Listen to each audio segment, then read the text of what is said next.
Beautiful Brisbane. I know there'll be a lot of Victorians in particular who are in lockdown at the moment that would love to be like Dorothy and click their heels and say, I wouldn't mind making my way to Brisbane right now.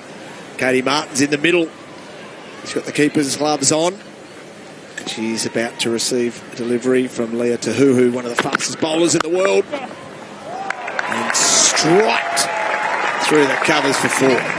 Beth Mooney, she's 2 from 2. Striking it nicely. Katie Martin, what was your take on the pitch when you're out there? It's probably a little bit quicker actually than it was yesterday. They did bowl a few slow balls and a lot of spinners. I think, Junior, you'd have been quite good on this wicket, mate. Wicket to wicket. Don't encourage her.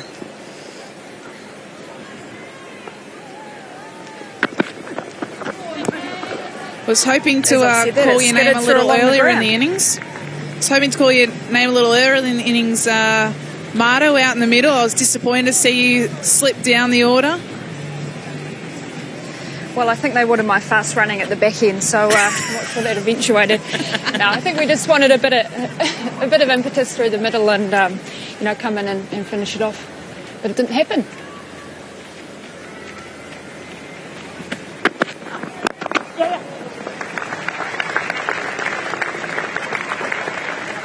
Rocket.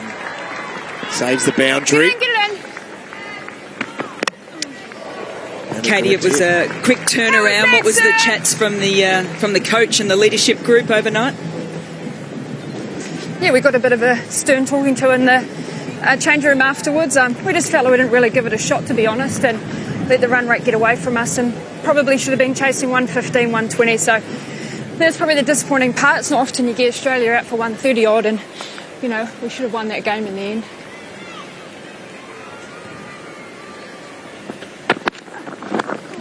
Get up. And your young body would have bounced out of bed this morning, Katie. Not a worry in the world. I made myself a fresh brew of coffee out of the coffee machine. I tell you what, I was limping down to breakfast. No, it's going all right so far. Is that true that you forego a piece of luggage for this trip to bring a coffee machine? Well, it is true, but I'll tell you the most embarrassing part. Susie Bates stitched me up and said, can you bring some biscuits? So, yeah, no worries. So, hang on a second. Builds us up with a bit of suspense. Tahuhu to Mooney. Yeah. Good, Katie, back to the biscuits. So I'm 5 kilos over. It's 5 o'clock in the morning. We're at the airport with a coach and trainer. And they said, you need to take some luggage out. And here's me, absolutely sweating while I open my bag, grab all the biscuits, give it to the trainer and go, I swear Susie said to bring them. No one believes me. Out of 5 packets, I got 1 packet back.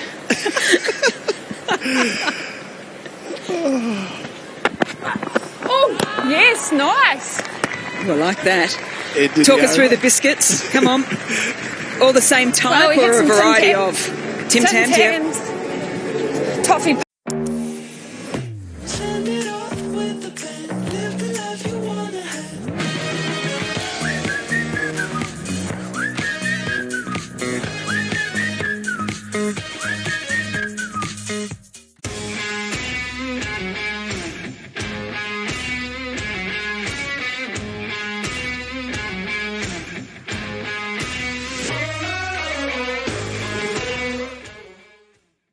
Enough for someone else.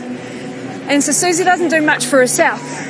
She even said when she was checking in her luggage, she said, I've never had to do this for a while. Where's the people that pick up our luggage?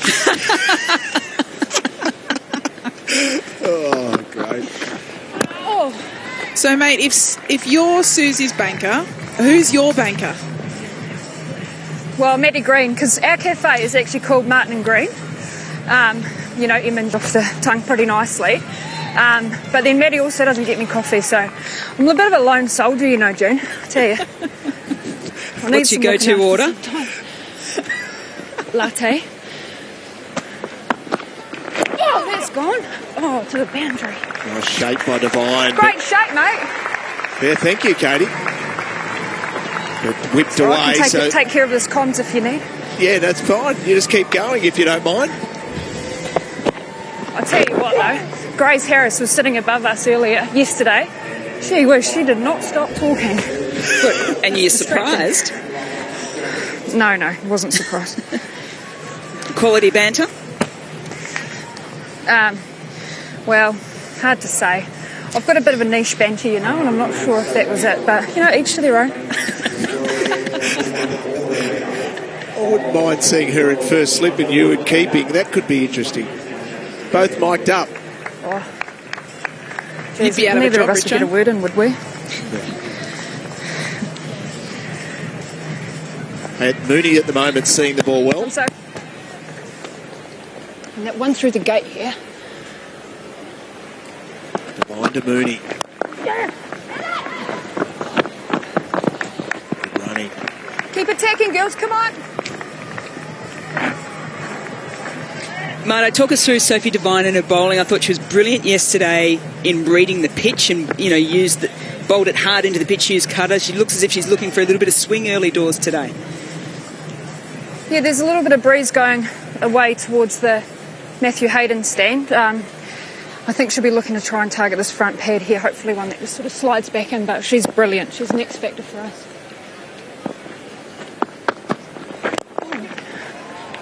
Whipped off her toes superbly. Great timing. Hit the deck, Soph. Does she like being told what to do, Marto?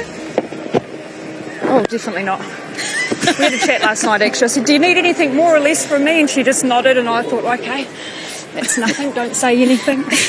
I'll take that as less.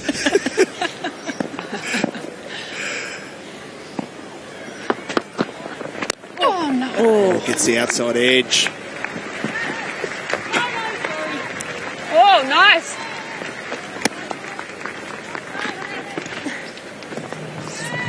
Katie, it's been an absolute pleasure. We'll let you get your head back in the game as always. Thanks for your time. Thanks, guys. Send some biscuits, please. On our way. The character that is Katie Martin. Oh, I'm going to miss her at the Stars. Not out. It's not out and over. Thank you. Well said. None for 25 off 3. Beyond the hype, beyond the noise, beyond the toys. The eyes can't see what the heart seeks. It takes more than eyes to look beyond.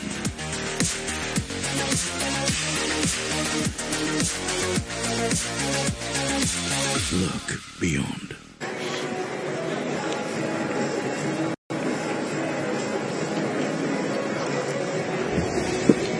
Australia got off to a terrific start. This is a shout. Sophie Devine liked it.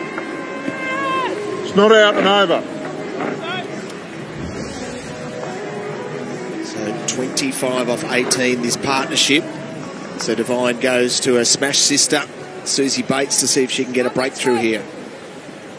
Only bowled the one over yesterday late in the innings. Good melee. So they've stuck with the same team, New Zealand, even though they lost comfortably yesterday, but they've made a lot of changes within the order of play, both with the bat and the ball.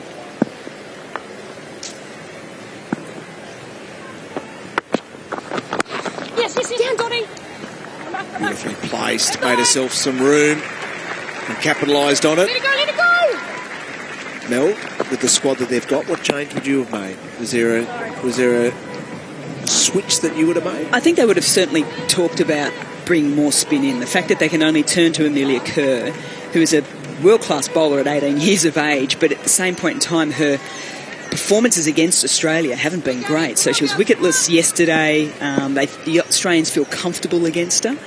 So potentially bringing in Doughty. That's superbly played. Well, the other thing that's interesting is Dodd is chasing the ball there to the boundary, and she is actually down as 12th. So who is off the field? We'll have to find that out, because is that impacting on decision at the moment? That's a good point.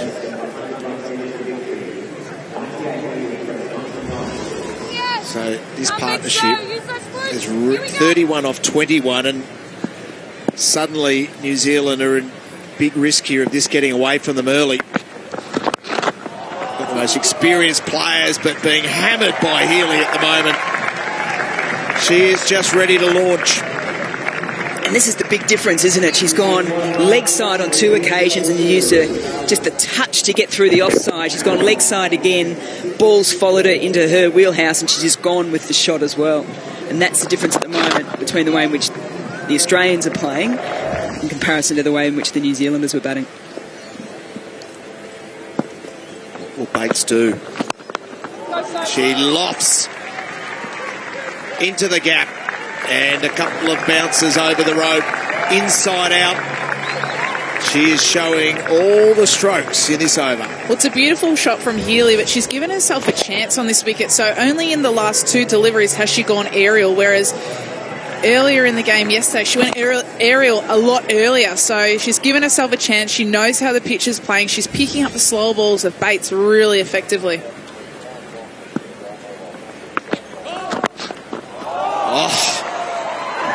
Beautifully played. This has become a nightmare for Susie Bates. And the no ball, it's continuing. Oh, it's continuing, isn't it? Just using the pace of the delivery here. So Susie Bates, she's got 2 things wrong on this occasion, Susie Bates. One was the line, the second was the length. Make that 3. The third was the front foot.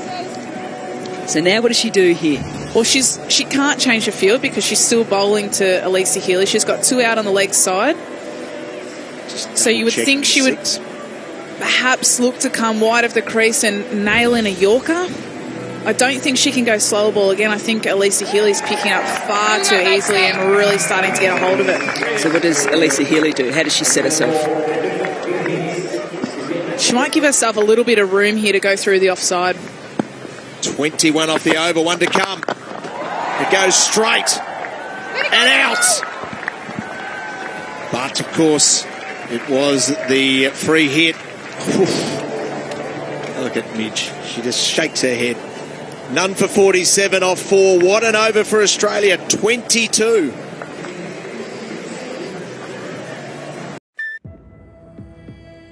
Beyond the hype. Beyond the noise. Beyond the toys. The eyes can't see what the heart seeks. It takes more than eyes to look beyond.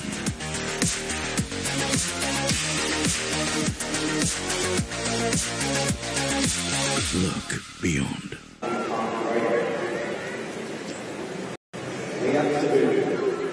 Well, Elisa Healy said that she's not interested in records, but her husband Mitch Stark said, well done, wifey.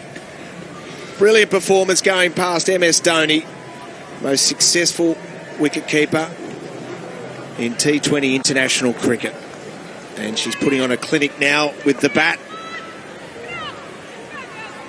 The free delivery at the end went straight to the fielder, so she stays alive and keeps the strike. And then hammers over the top, down the ground. One of the fastest bowlers in the world, Tahuhu. It's interesting, isn't it? I think a lot of teams, I think England have tried to do it at Allan Border Field before. They like to go full and straight at the stumps, thinking that they can trap Elisa Healy on the wicket with an LBW. But when her eye is in, and to me it's her head position, she doesn't fall over. Her head position is perfect for stump line deliveries, and that allows her to hit straight down the ground or whip it off her pads to the onside. 51 off 26. Kirby Short's on the boundary for us. Kirby, the 12th's out there at the moment. Yeah, just an update from the New Zealand dugout. Lauren Downs actually off the field. She hurt her elbow during the batting innings, and Natalie Dodd is the sub-fielder. Okay, so there's the update there. Healy, 33 off 16. Partnership, 51 off 27. And now hits it a mile in the air and in big, big trouble. And Bates takes the catch. This goes off your point here, Jonesy, looking to go really straight as the bowling attack. And when they go too full, when they err too full, Healy is able to whack that straight back down the ground for easy boundaries. When they do get the length right, though, and Healy still gets sucked into going over the top, this is where they bring in their opportunities, and this is exactly what has happened in this occasion. Bates, you definitely want some like her under a high ball at AB Field. She's got a really safe pair of hands there, and Healy, fantastic start, but gone for 33.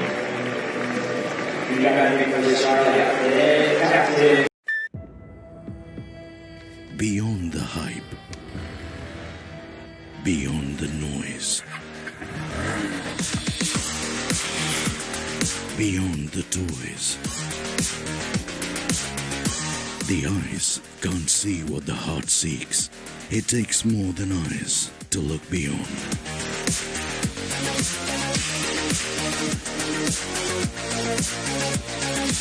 Look beyond. Healy 33 off 17. It doesn't get any easier for the New Zealanders. The Australian captain, Meg Lanning, makes her way out the middle to join Beth Mooney.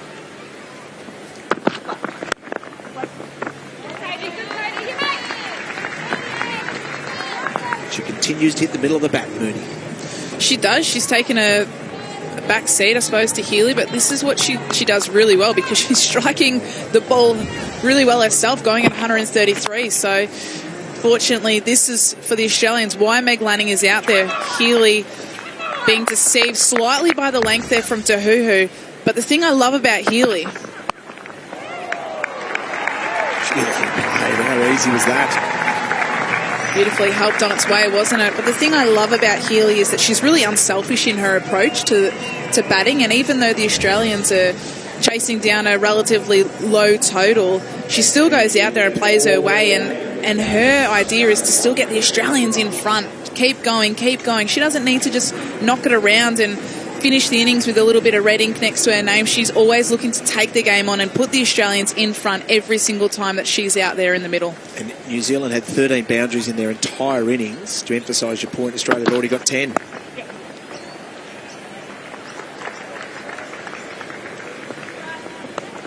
I've liked the fact that it's 5 overs gone, number 56. I like it too.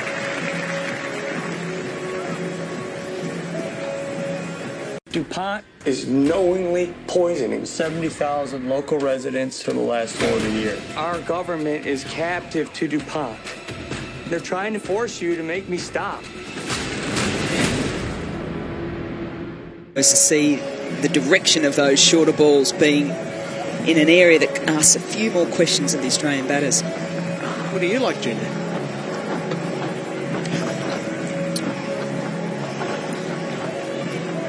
1 for 56 off 5. So 73 off 90 the equation for the Australians. And this will be the test. Amelia Kerr, and a big opportunity for Amelia Kerr to try to turn around her recent form against Australia. Yeah, it hasn't been good in the WBBL, but internationally, Australia certainly have had the wood over, and no wickets yesterday.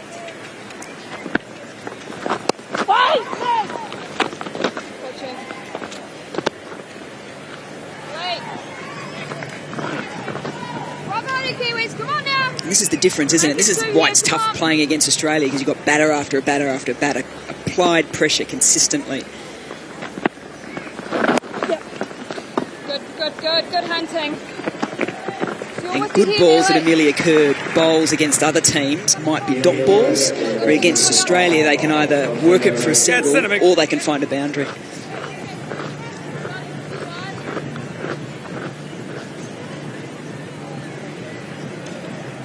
Since 2017, Amelia Kerr's bowled 112.5 overs, but only 9 of them in the power play. So this is a real challenge, but it's also a real positive move from Sophie Devine as well. They're going searching for a wicket. Down! Right hand side. Lovely. Hand on it there from Devine.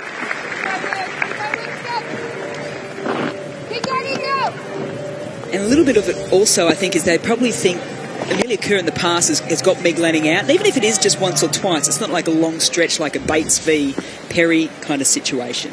That's at your back of your mind.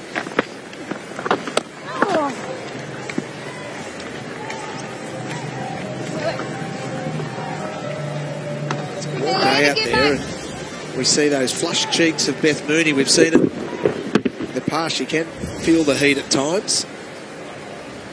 She lives right near this field.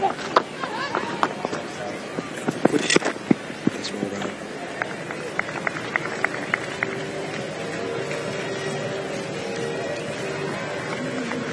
Good start here from Kerr. From a run rate point of view, she would just love a wicket to help change the course of this game.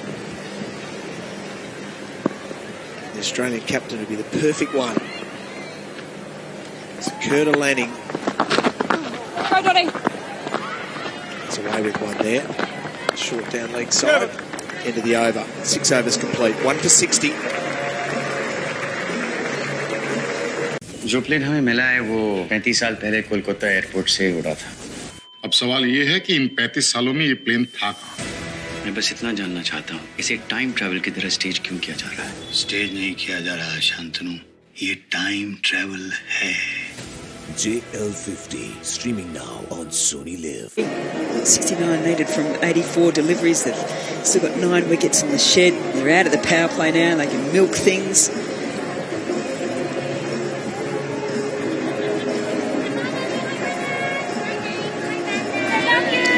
The brilliant things about the performance of the Australian team in that World Cup, where 86,000 jammed into the MCG, was that it inspired the next generation. And the good news is that all the girls can play in the junior leagues. They're open now. Playcricket.com.au. This current generation were inspired by Lisa Stalaker and Mel Jones in that era, and now they are the current generation are inspiring all these youngsters, and the opportunity is sensational at the moment through Cricket Australia, and there's lots of young girls who are keen to play cricket now, which is awesome. Come on, girls, come on now. Come on, Kiwis.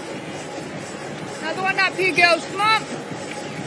I wanted to be Malcolm Marshall. That's the difference, isn't it? That one of the greatest players. Gee, I love Malcolm Marshall. Taken far too soon, Malcolm Marshall. Just a brilliant. Yeah, brilliant. But in a men's team. That's right. I wasn't watching any female cricket. I didn't even know the Australian women's cricket team existed until I was probably a teenager. Well, neither did I, and I don't want to say there's a big age difference between the two of us, Jonesy, but there is a little one. Like a couple of months. So I didn't realise there was an Australian women's cricket team either growing up. So that's what made that World Cup final just so special. We saw, in our opener, talking Lisa Stalaker, talk with tears in her eyes. Mel, what was it like for you watching? Yeah, it was emotional. It really was. People would be surprised to say I was stuck for words on occasion. Yeah, that's not true. But for your era, that played for free, that had to do so many tough things to get cricket to where it is now. I spoke to the crew before that final, and I said to them in 1988, the Australian women's cricket team won the World Cup at the MCG, so that was underneath Lynn Larson against England. And I went to that game. I saw a photo of me there recently with the best afro. Oh, wow, we're going way back. And I sat there and it was probably 3,000, if that, at the ground.